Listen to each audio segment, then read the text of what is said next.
الحمد للہ رب العالمین والصلاة والسلام علی سید الانبیاء والمرسلین اما بعد فاعوذ باللہ من الشیطان الرجیم بسم اللہ الرحمن الرحیم۔ سامعین احتشام، حضرت ابوبکر صدیق رضی اللہ تعالی عنہ وہ پہلے مجاہد ختم نبوت ہیں جنہوں نے آقا کریم صلی اللہ علیہ وسلم کی ختم نبوت پر پہرا دیا۔ حضور اکرم صلی اللہ علیہ وسلم کے ظاہری وصال فرمانے کے بعد مسیلمہ کذاب آیا جس نے جھوٹا نبی ہونے کا دعویٰ کیا۔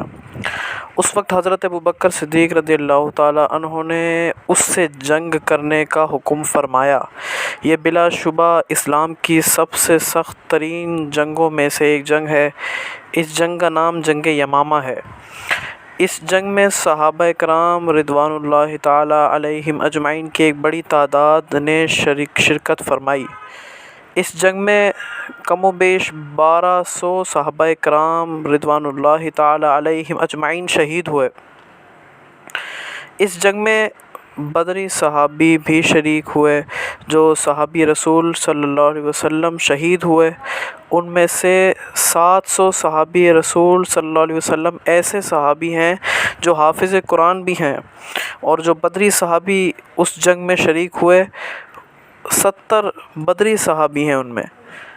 آپ اس جنگ کی سختی کا اندازہ اس بات سے لگا سکتے ہیں کہ حضور اکرم صلی اللہ علیہ وسلم کے اعلان نبوت سے آپ کے ظاہری وصال فرمانے تک تقریباً 30 سال کا عرصہ بنتا ہے۔ اس میں جتنے غزوات ہوئے، جتنی جنگیں ہوئیں، جتنے تبلیغی وفود دھوکے سے شہید کیے گئے اور کفار کے مظالم سے جو صحابہ کرام رضوان اللہ علیہم اجمعین شہید ہوئے، ان کی کل تعداد 259 ہے، یعنی 259۔ اور آپ غور فرمائیے کہ پورے دور نبوت میں جو صحابہ شہید ہوئے ان کی تعداد ہے 259، اور صرف جنگ یمامہ میں جو صحابی رسول صلی اللہ علیہ وسلم شہید ہوئے ان کی تعداد 1200۔ آپ اس سے اندازہ لگائیں کہ یہ جنگ کتنی سخت ترین جنگ تھی۔ 700 صحابی رسول وہ ہیں جو حافظ قرآن، اور 70 صحابی رسول جو ہیں وہ بدری صحابی ہیں۔ اس سے آپ اس جنگ کی سختی کا اندازہ لگا سکتے ہیں۔ مسیلمہ کذاب ملعون خبیث کے پاس 40,000 کا لشکر تھا۔ حضرت ابوبکر صدیق رضی اللہ تعالی عنہ نے پہلا لشکر حضرت شرحبیل رضی اللہ تعالی عنہ کی قیادت میں بھیجا جسے مسیلمہ کذاب نے شکست دے دی۔ دوسرا لشکر حضرت اکرمہ رضی اللہ تعالی عنہ کی قیادت میں روانہ فرمایا۔ مسیلمہ کذاب نے اس کو بھی شکست دے دی، مگر فولادی عزم کے مالک حضرت ابوبکر صدیق رضی اللہ تعالی عنہ نے ہمت نہ ہاری۔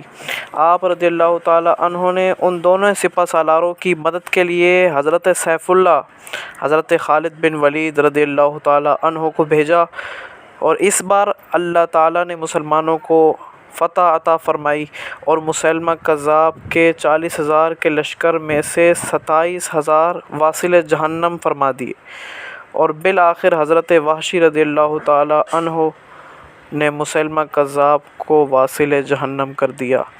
آپ اس سے اندازہ لگائیں کہ ختم نبوت کا مسئلہ کتنا اہم ترین مسئلہ اور کتنا حساس مسئلہ ہے، کہ یہ جنگ اس وقت لڑی گئی تھی جس وقت حضور اکرم صلی اللہ علیہ وسلم ظاہری وصال فرما چکے تھے اور تمام صحابی رسول غم سے نڈھال تھے۔ اس وقت جن لوگوں نے ختم نبوت پر حملہ کیا تو حضرت ابوبکر صدیق رضی اللہ تعالی عنہ نے اپنی جان کی پرواہ کیے بغیر انہیں واصل جہنم فرما دیا۔ ہم سب مسلمانوں کا یہ متفقہ عقیدہ ہے کہ آقا کریم صلی اللہ علیہ وآلہ وسلم خاتم النبیین ہیں۔ آپ کے بعد کوئی نبی نہیں آئے گا۔